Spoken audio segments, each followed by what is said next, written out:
We're here with Peter Grant. Peter is our sort of resident expert on water heaters and heat pump water heaters, and more recently, thermal storage, more in general, like heat pumps. And he's gonna talk to you about heat pumps, decarbonization with heat pumps, and new advances on the topic. Take it away. That's fantastic. Thank you, Marco. And I'll actually just move on to the next slide because Marco practically used the exact sentence I was going to use on this particular slide. So let's talk a little bit quickly about motivations before we really dive into water heaters. And the real most important point here is that decarbonization is now a key priority for the United States. President Biden recently set the 2030 greenhouse gas pollution reduction target, and that's reducing our emissions compared to 2005 by 50 to 52% by 2030, and then net zero CO2 by 2050. So in order to do that, we need to rapidly change our building stock and switch over to electrically driven products instead of natural gas driven products.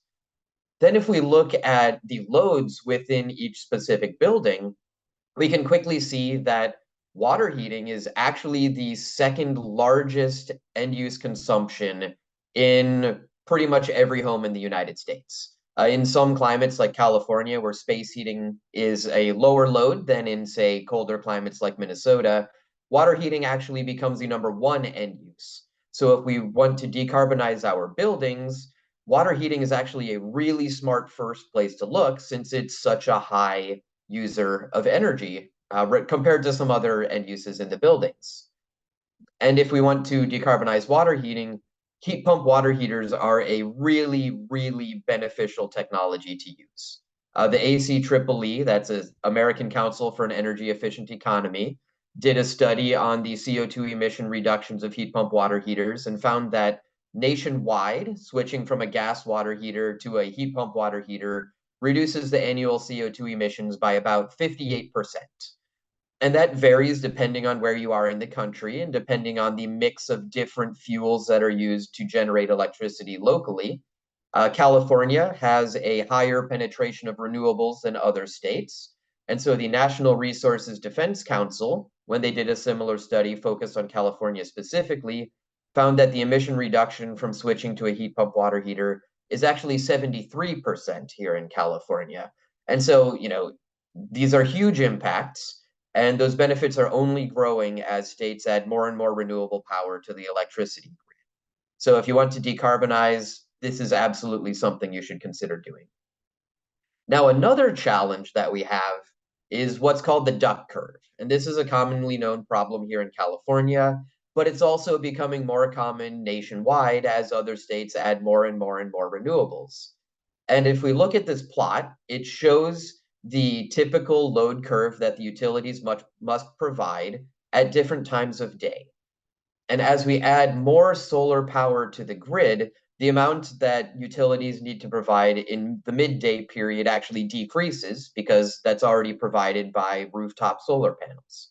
This has gotten to the point already where rooftop solar panels are producing more electricity than California consumes during midday on some days of the year, which causes a grid management problem that the utilities have to deal with. Then, as we start electrifying buildings more and more, such as water heaters, we have this evening peak problem, which I'm sure several of you have gotten text messages from your utility asking you to cut demand because we have a peak problem. And that's going to get worse as we convert things from gas to electricity. So we need to be aware of how that's impacting the utilities. These two problems right next to each other create this really challenging ramp where utilities need to increase production of electricity by about 16 gigawatts over 4 hours. And as we add more solar and as we add more electric products, that's only going to get harder and harder for them to manage. So frankly, I think as we need to electrify buildings, we need to help solve that problem. Turns out, heat pump water heaters have energy storage as a core component of the product. They have a 50 to 80 gallon storage tank that just holds water that's hot and ready to go. And that enables us to control heat pump water heaters in a way where we consume electricity when the utility needs us to do so for grid balancing purposes. And nobody even needs to know. They still get the exact hot water that they're used to and that they're expecting. Now, these products also now have communication capabilities through either the CTA 2045 protocol or through manufacturer-provided web APIs. So we can send signals to heat pump water heaters that cause them to shift load in these ways. And I'll talk about how we're using those more later. But the end goal or the end point here is that not only does installing a heat pump water heater reduce emissions, but they're also ready for load shifting so that we can help maintain a stable, decarbonized utility grid. Now let's transfer from the background to talking about the current market state. Let's talk a little bit about what products are out there and how different organizations are helping you financially acquire and install one. So traditionally, heat pump water heaters have been products that use 240 volt and 30 amp electricity. And this is a lineup of the products. They're available from 4 major manufacturers. Rheem and A.O. Smith are really the market leaders in all things water heating. They have large amounts of market share. Sanco 2 is a bit more of a niche manufacturer, but I would argue they have the premium product. It's the most efficient, and it uses CO2 as a refrigerant, which you might be surprised to hear that CO2 is beneficial from a climate change point of view, but it is better than other refrigerants. So that's something I'll talk about more later. And also Bradford White has products out there. Now these come in a range of different storage tank volumes, and the different storage tank volumes change the amount of hot water that you can withdraw from the water heater before you have that terrible moment of being standing in the shower, being sprayed with cold water and just shrieking and getting out. That is represented in the FHR, or first hour rating. And so you can see from these metrics that the products will deliver between 60 and 101 gallons of hot water before you run out of hot water. And if you ask me, that is more than enough. This is ample capacity. And if you have many people in your household, you might want to consider a product with a larger storage tank so that you get more hot water availability. But unless you have like 30 people living in your house, I'm pretty confident saying that this is ample. These are adequate. They also have UEFs. UEF is known as the Uniform Energy Factor, which is the Department of Energy's official metric for the performance in terms of energy efficiency of a water heater. And for these products, they range from about 3.1 to about 4.1. Now, to put that in context, a natural gas storage tank water heater probably has a UEF between 0.65 and 0.75. So we're talking about products that are about 7 times as efficient as your average natural gas water heater. So these are really high quality products that will deliver hot water efficiently, but they are a bit more expensive. And so our governments are providing incentives to help people install these products. The Inflation Reduction Act, or the IRA, which was recently pushed through by the federal government, does include a tax credit that's up to 30%, or well, no, it is 30% of the product cost, or and installation cost, or up to a maximum of $2,000.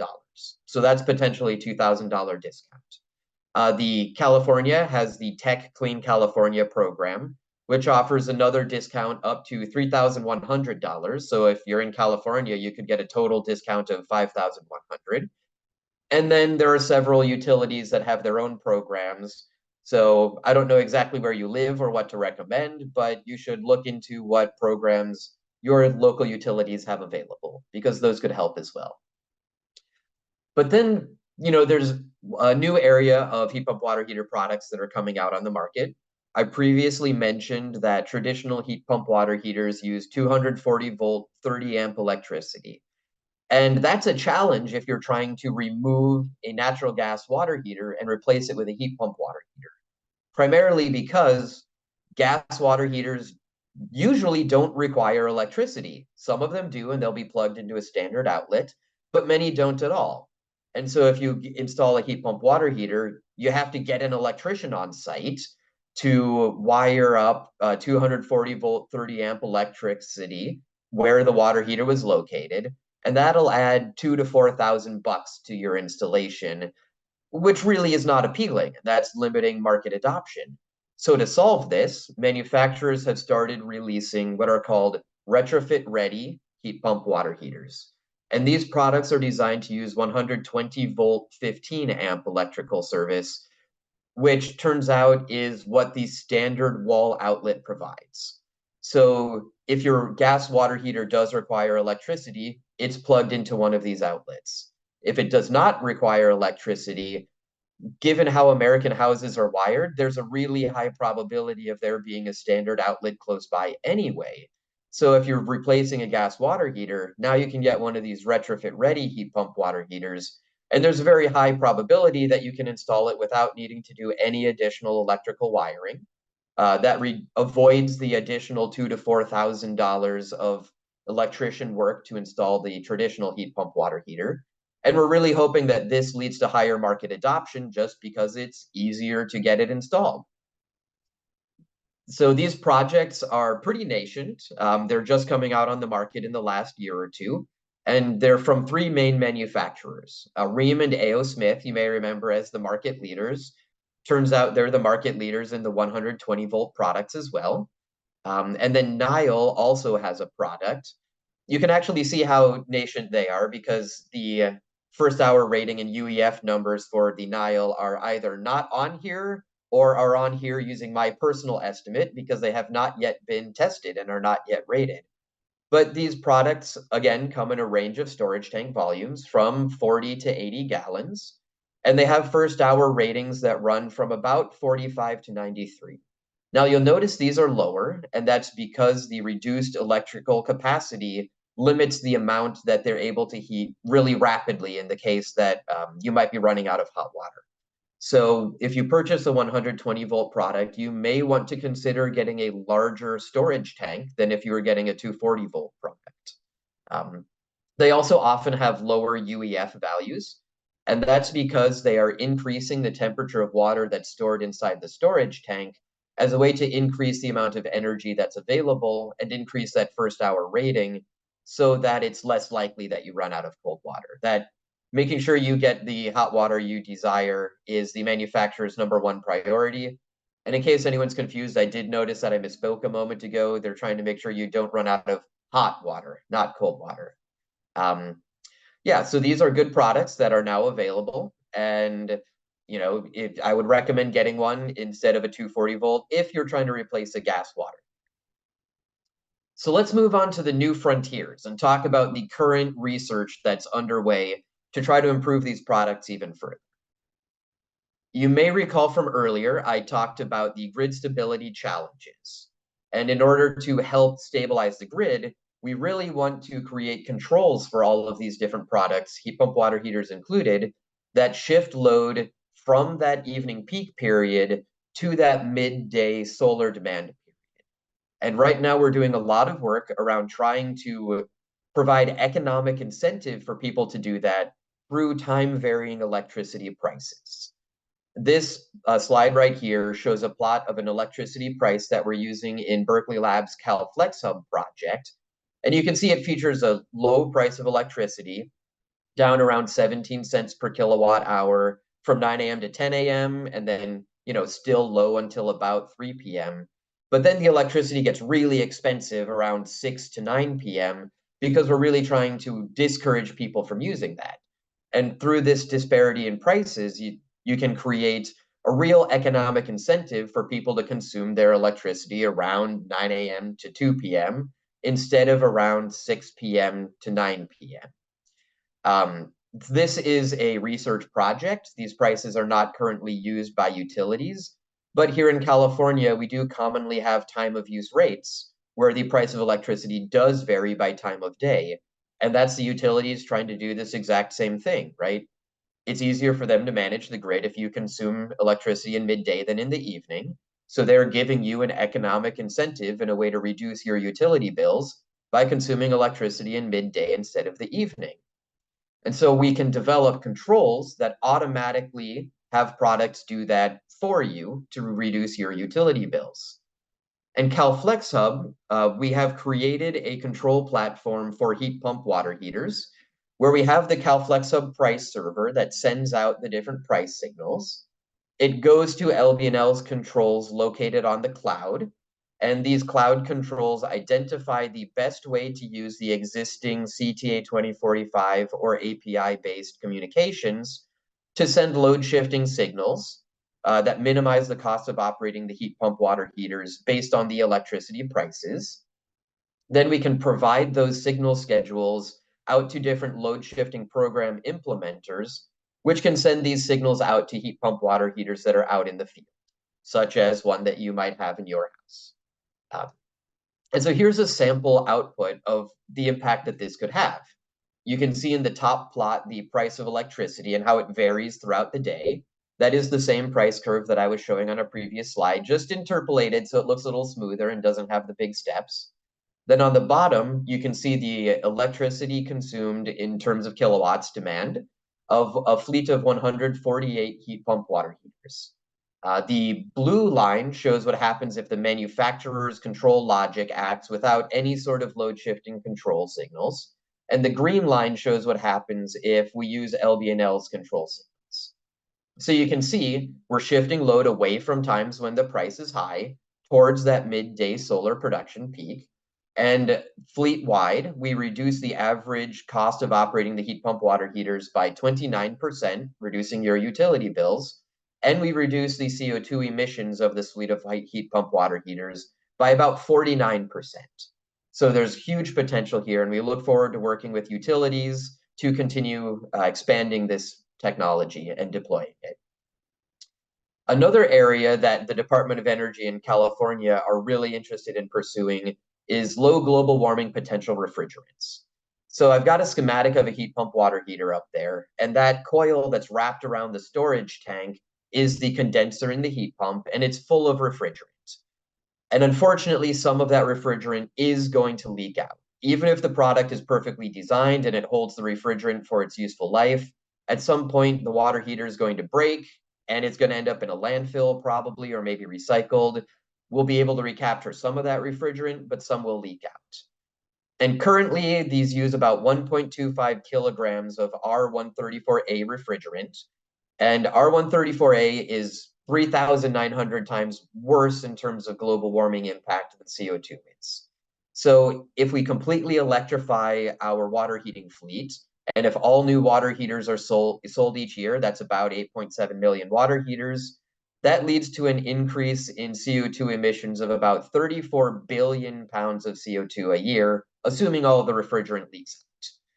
Or that's equivalent to having about another 3.4 million cars added to the roads every year. That's bad. We want to avoid that. So DOE is funding a lot of research on changing these products to use refrigerants that have lower climate change impacts.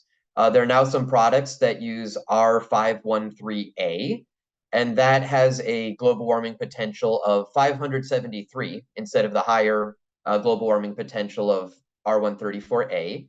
And so switching over to 513A would reduce the car equivalency from about 3.4 million cars to about 1.3. Huge improvement. Then the agencies are funding research on R290 or R744, and these have global warming potentials of 3 or 1. So if we can switch all products over to that, we reduce it to about 3,000 cars per year or about 1,200 cars per year. Huge improvements there. There are some research challenges, right? CO2 is a hard refrigerant to use, and so it's currently expensive, and we need to improve that. And R290 is literally propane, so we need to make sure that if we use that refrigerant, we're doing it in a very safe manner, and we're not accidentally creating flammability hazards. But, that research is underway, and we'll make sure that it's done well before it's done.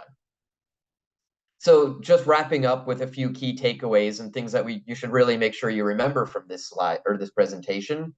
The first is that heat pump water heaters are great. Not only do they perform well, but they will reduce your CO2 emissions by about 58 to 72%. And that's a really good thing. So we want to encourage that. In the retrofit context, it's historically been really expensive and hard to install a heat pump water heater. but these new retrofit-ready products reduce the installation cost by about $2,000 to $4,000, which is really good. That helps you electrify. So yes, we should celebrate that.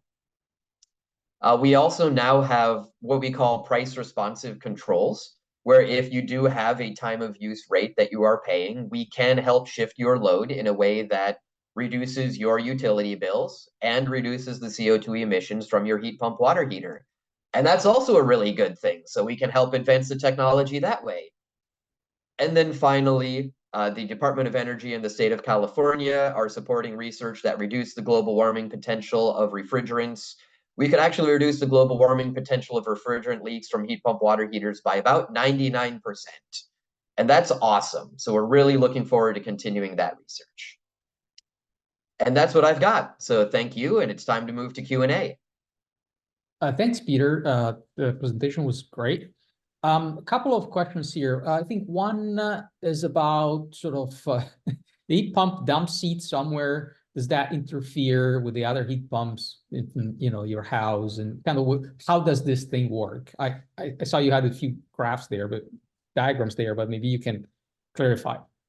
Yeah, so this is probably a good slide to bring up as we answer that one.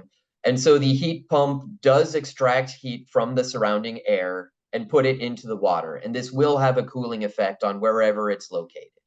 I know in California, water heaters are typically in the garage. So it's just kind of cooling off the garage, which is not typically heated or cooled. And so it doesn't impact any other heat pumps.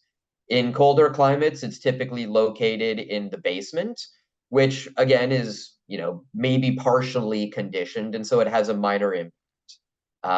In multifamily buildings, the water heater is actually likely to be in conditioned space. And so it will have the effect of cooling the space.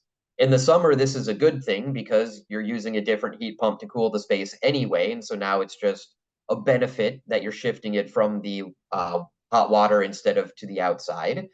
But in the heating season, this would actually increase the amount of work that your space heating heat pump has to do. There have been some studies done out of Canada that quantify this impact.